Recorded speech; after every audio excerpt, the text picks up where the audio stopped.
que um bebê pode sentir dentro do útero? Eu sou a Ariane, psiquiatra espírita, e hoje você está no Loucura ou Sanidade, onde falamos sobre saúde mental dentro do universo espírita. E nós vamos falar ali das questões intrauterinas e até vou contar um caso para vocês da questão logo pós-parto. Por que eu resolvi trazer esse tema para vocês? Porque muitas pessoas acham que às vezes as rejeições que existem entre as famílias, entre os pais e os filhos, ocorrem somente por conta de traumas de reencarnações passadas, o que não é verdade. Muitas vezes os problemas estão nessa encarnação atual mesmo, alguma coisa que foi dita, meio atravessada, e que aquela criança, às vezes na sua imaturidade, não conseguiu absorver bem e tomou como rejeição, entendeu como não ser amada e criou ali uma desavença interna por conta de problemas que aconteceram ali na tenra infância, no parto e até dentro do útero. No Espiritismo, nós sabemos que a vida se inicia na concepção, ou seja, na ligação do espermatozoide com o óvulo. Para quem quiser saber mais detalhes, no livro Missionários da Luz, André Luiz, da psicografia de Chico Xavier, nos conta sobre a reencarnação de Segismundo, fala de toda a preparação que é feita com os mapas cromossômicos, ou seja, qual vai ser a genética daquele espírito, as questões físicas que ele vai ter de passar. Portanto, há toda uma construção genética relacionada àquele reencarnante, e é claro que nós estamos falando aqui de espíritos que já têm relativo livre-arbítrio, com condições de escolherem ou de receberem essas orientações superiores. Existem outros tipos de reencarnações mais densas, mais complicadas, realmente de resgate importante, que são mais bem descritas no livro Obreiros da Vida Eterna, também dos mesmos autores. Mas voltando aqui, ele descreve então a reencarnação de Segismundo, em que o mentor da história, Alexandre, encontra ali o espermatozoide mais afim com o planejamento que eles tinham e guia esse espermatozoide até o óvulo, e no momento da ligação ocorre também a ligação de Segismundo. A mãe o envolve energeticamente, ele já miniaturizado, ou seja, ele reduziu o seu perispírito, o seu corpo espiritual, até o formato de um bebê, é ali envolvido pelos fluidos maternos e se inicia a gestação.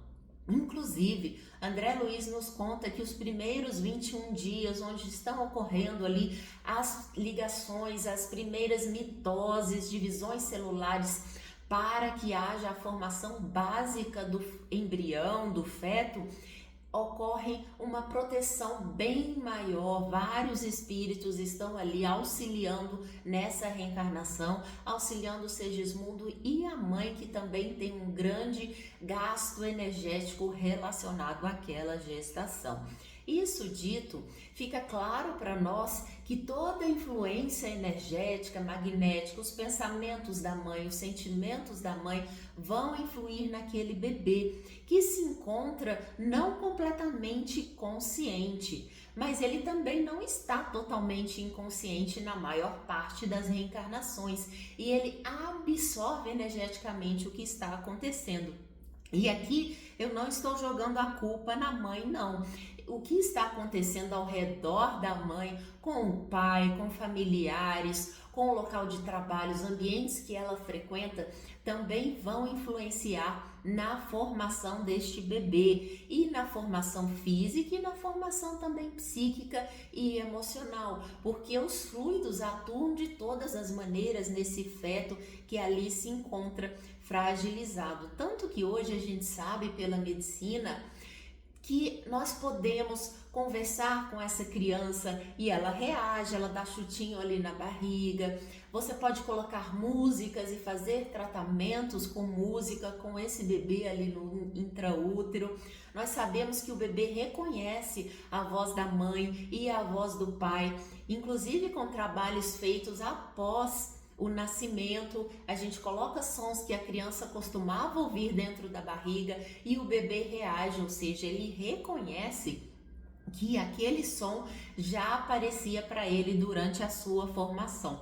Além, é claro, dos quadros de hipnose. Muitas vezes acontecem traumas nessa época e a pessoa, anos depois, sem conseguir resolver, ver onde está o problema, passa por uma sessão de hipnose e se lembra que dentro do útero aconteceu determinada situação que gerou aquele trauma. Lembrando que como o feto ainda é muito imaturo psiquicamente, porque apesar do espírito que está ali ser milenar, ele está numa posição de compreensão ainda limitada.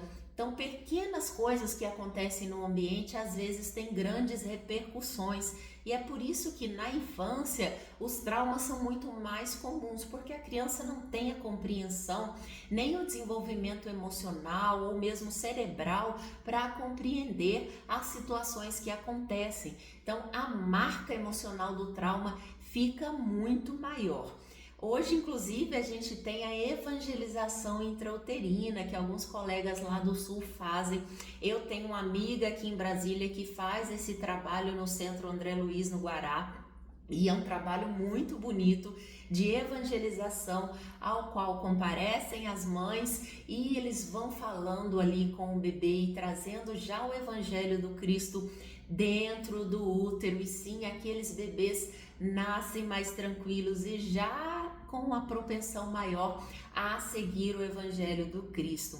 E aqui eu quero contar também para vocês uma pequena história que o Divaldo Franco nos fala. É uma história que talvez até vocês já tenham ouvido por aí, que não é exatamente do intraútero, mas de uma questão que aconteceu no parto e que gerou aí uma desavença entre mãe e filha.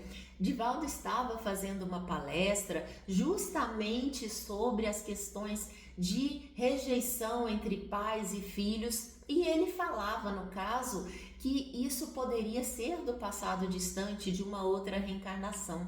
E a mãe vem procurar o Divaldo solicitando ajuda porque ela tinha uma filha pequena, eu não vou me lembrar o detalhe se é de 1, 2 anos de idade, mas uma bebê praticamente, que não conseguia conversar com a mãe, se aproximar desta mãe.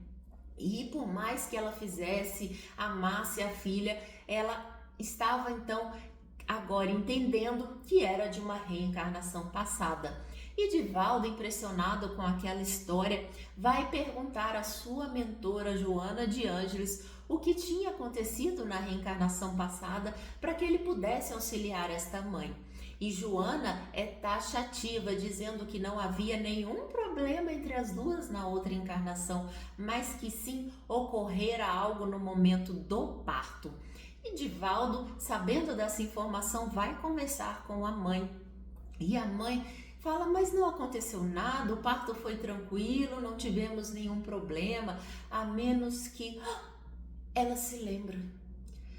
Ela tinha programado o quartinho, toda a decoração e até emocionalmente para receber um menino. Mas no momento do parto, ela descobriu que não era um menino, era uma menina. E ela toma um susto e tem ali uma determinada decepção. Mas depois que passa aquele primeiro momento, ela aceita a filha e já nem se lembrava mais. Só que no momento em que ela teve esse susto e essa pequena decepção, a criança percebeu. Ah, você não me quer? Então, se você não me quer, eu também não te quero mais. E estava ali criada a desavença entre mãe e filha. E Divaldo traz então a solução para que ela começasse a conversar com esta criança quando ela estivesse dormindo, falando, filha, eu te amo tanto, eu esperava um menino, mas veio você, mas você também é muito querida, muito aguardada, eu estou muito feliz de ter uma filha menina. E que fosse conversando com essa bebê durante o sono dela, aproveitando aí as baixas do consciente, para que ela pudesse explicar e mostrar para a bebê que ela era assim amada.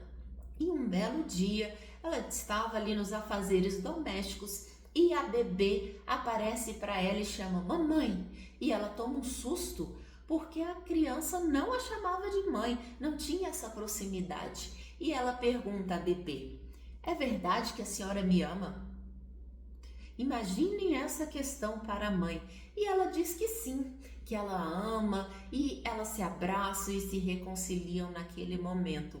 Vejam como apenas um único ato, que para a mãe não tinha significação alguma, foi apenas um susto momentâneo, algo que ela teria que se adaptar, porque ela já tinha feito o quartinho, toda a decoração, e ela teria que mudar. Mas para aquele espírito que estava chegando, ainda fragilizado aqui na vida, sentindo aquela rejeição, também rejeitou primeiro para não sentir tanto aquela dor. E a gente muitas vezes faz isso. Se o fulano me quer, também não quero mais, ele que vá catar coquinho, né? Portanto, foi preciso todo esse trabalho de psicoterapia ali, de fala da mãe para com a criança, para que ela pudesse se reconciliar com a mãe. É importante que a gente tenha essas questões em mente para não colocarmos a culpa aí na reencarnação passada e procurarmos muitas vezes questões da vida atual nas nossas relações. E se você gostou desse vídeo, curte, compartilha, comenta aqui se ficou com alguma dúvida, se você já conhecia essa história ou conhece alguma outra. Aproveita para me seguir também nas redes de vídeo curto e de ver toda a nossa playlist aqui, já tem bastante coisas para vocês maratonarem o canal, tá bom? Beijo!